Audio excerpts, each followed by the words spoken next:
समानहि एवं ज्ञात्वा महादेवी यथा योग्यम तथा कुरु। आज मां शारदा के चरणों में वंदन करते हुए ऐसी ही इस संसार की बहुत सारी बातें हैं और उस बातों को लेके ही व्यक्ति को जीवन में सुख और दुख की प्राप्ति होती है। तो ये सुख और दुख है क्या? सुख दुख कैसे प्राप्त होते हैं? तो शास्त्र क्या कहता है? शास्त्र तो यह कहता है कि सुखस्य दुखस्य न कोपि दाता। इस संसार में न तो किसी के द्वारा सुख प्राप्त होता है न किसी के द्वारा दुख प्राप्त होता है। तो सुख दुख कौन दे रहा आखिर में? सुख दुख अपने कर्म ही दे रहे। इसलिए शास्त्रों में कहा है कि वेद्या वदंती कपपित्त रुधिर का। एक व्यक्ति अगर बीमार पड़ता है तो किसी डॉक्टर के पास जाएगा और डॉक्टर के पास जाने के बाद उसको बताएगा तो डॉक्टर उसको कहेगा कि उसको पित्त बढ़ गया है, कफ बढ़ गया है और वो उसका इलाज करेगा। फिर कहा है कि ज्योतिर्विदो ग्रहगतिं परिवर्तयन्ति। किसी ज्योतिष अच्छे ज्योतिष के पास जाएंगे तो ज्योतिष अपनी ग्रह गणना के अनुसार वो बताता है कि भाई आपके इस प्रकार के ग्रह हैं, शनि की पीड़ा है, राहु की पीड़ा है और आप पीड़ित हो रहे हैं। उसके उपाय बताएंगे, उनके दान पूजा बताएंगे, उनके ऊपर कुछ ग्रहों का असर भी कम होगा। फिर भी तो जो मूलभूत जो समस्या है वो पूरी नहीं होती। फिर कहा है कि भूतादिशंग इत भूत महेश शंभु। फिर जहां किसी भूत परित लोगों के पास जाएंगे अपन तो कहेंगे कि आपको किसी अला बला जो है अनिष्ट शक्तियां आपके शरीर में है जिसके द्वारा आपको शरीर की शक्ति। हमारे ऋषि मुनि क्या कह रहे हैं? हमारे ऋषि मुनि कह रहे हैं कि प्राचीन कर्म मुनियों बनवाने, इस संसार में कर्म बनवाने। तो ये सब जो मिल रहा है वो कर्म के द्वारा ही मिल रहा है। कर्म से पुण्य प्राप्त होता है, कर्म से पाप होता है। पुण्य यानी सुख, पाप यानी दुख। पाप जब वृद्धि हो जाती है तो व्यक्ति जीवन में दुख प्राप्त करता है। चाहे दुख शरीर का हो, किसी वस्तु का हो या उसके स्वभाव का हो। ये तीन प्रकार के दुख बताए जिसको अपने शास्त्रों में आदि देविक, आदि भौतिक और आध्यात्मिक। तो मैंने सोचा कि चलो नहीं, इस ज्ञान रूपी गंगा में अपन ऐसी कुछ बातें भी हैं जिसको जानने का प्रयत्न करते हैं और इस बातों को अपने जीवन में गुप्तता से रखते हैं। ऐसी कौन सी बातें? तो शास्त्रों में कहा है कि 64 प्रकार की कला है और 64 प्रकार की कलाओं में आचार्य चाणक्य जो हो गए हमारे महान दार्शनिक, कूटनीतिज्ञ और राजनीतिक क्षेत्र में सबसे आगे रहे। तो उन्होंने इन्हीं कलाओं के अंदर ऐसी कूटनीति की कला ली जिसके द्वारा मगध देश पर अपना साम्राज्य प्रस्थापित किया। तो उनका एक गुप्त बात रखने के लिए एक श्लोक दिया हुआ था और मैंने उसको पढ़ा। मैंने सोचा कि चलो इसका सभी को लाभ मिले, इस हेतु से मैंने यह प्रयत्न किया। तो मैं एक बार इस श्लोक का उच्चारण करूंगा, फिर उसके बाद उसका अर्थ बताऊंगा, फिर उसका विश्लेषण करके कुछ समझने का अपन प्रयत्न करेंगे। श्लोक है आयुर्वित्तम गृह छिद्रम मंत्र मेथुन भेषजम तपो दानापमानंच न गोप्यानि यत्मत। आचार्य चाणक्य जी कह रहे हैं कि संसार में अगर सुखी रहना है और अपना जीवन कुशलता पूर्वक चलाना हो तो 9 वस्तु को जीवन में गुप्त रखना चाहिए। देखो इसमें सबसे पहला मैं बता रहा हूं। पहला है आयु, दूसरा है वित्त, तीसरा है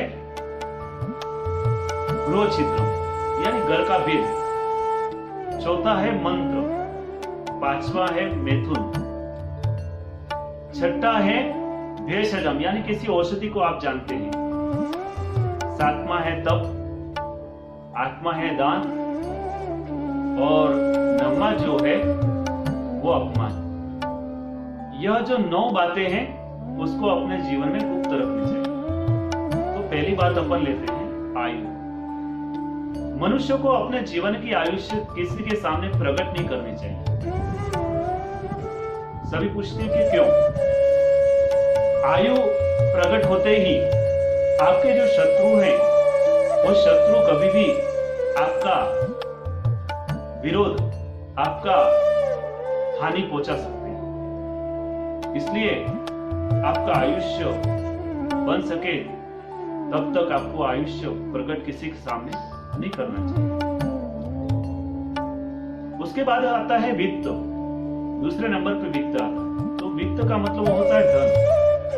आप कितना कमाते हैं, आपके पास कितना धन पड़ा है, यह भी संसार के लोगों को मालूम नहीं होना चाहिए। आप समाज में रह रहे हैं और आपके पास इतना धन पड़ा है तो आपके ही हितैषी आपके शत्रु हो जाएंगे, आपसे ईर्ष्या करने लग जाएंगे। अगर एक आदमी धन लेके जा रहा है तो 5 लाख रुपए लेके जा रहा है बॉम्बे रेलवे स्टेशन में, और आजू बाजू के लोगों को मालूम पड़ जाए, किसी गुंडे लोगों को, तो धन तो आपका जाएगा पर आपका शरीर भी चला जाएगा। तो यानी धन को गुप्त रखने के लिए शास्त्र कह रहे हैं। तीसरे नंबर पे जो आता है गृह छिद्र। गृह छिद्र का मतलब है घर का भेद।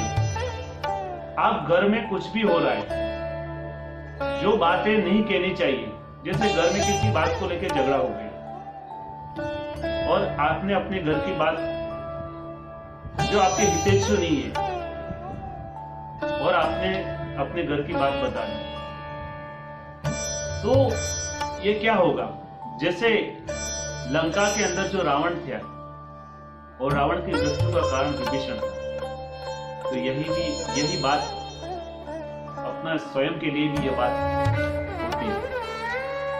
यही बात अपने जीवन के लिए भी लागू होती है कि घर की बात को अगर दूसरी जगह बताएंगे तो वो घर फिर और भी झगड़े बढ़ जाएंगे और आपके कहीं भी कहीं आपको हानि पहुंचा सकती है।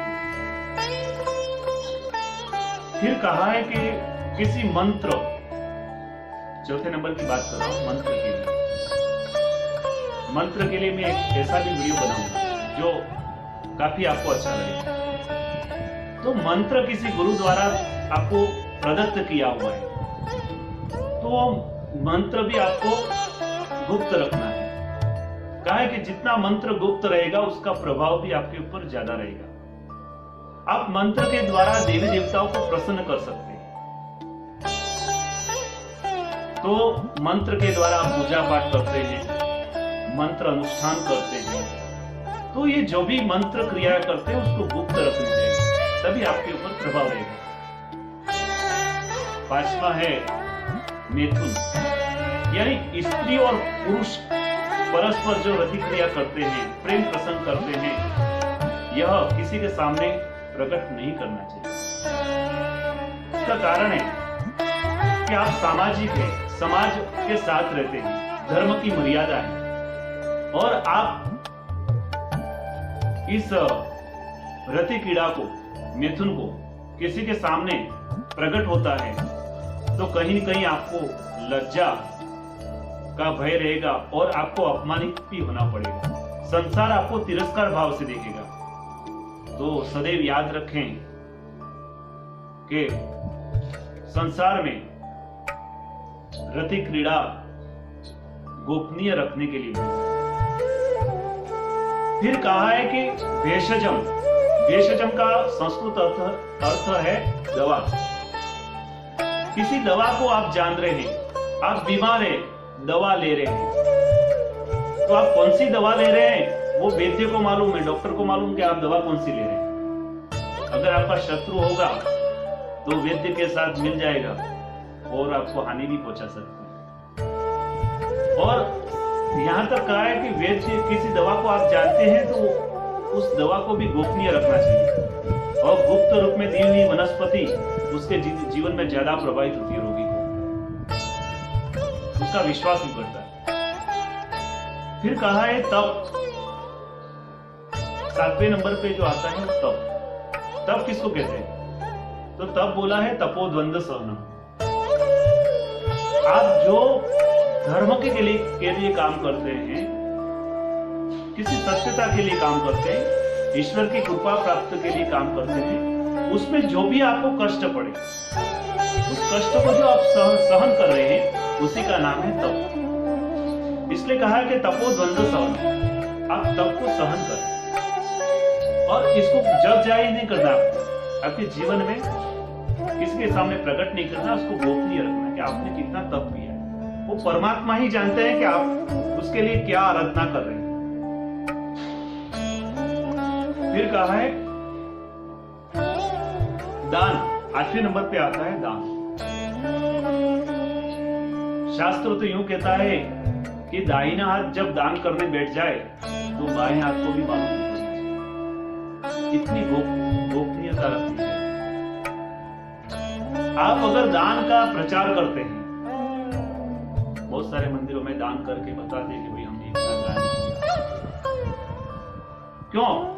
उसका कारण क्योंकि उसको यश चाहिए, समाज में मान सम्मान चाहिए। थोड़े समय के लिए उसको सम्मान मिल सकता है, पर देवी देवताओं की उसके ऊपर कृपा नहीं होगी।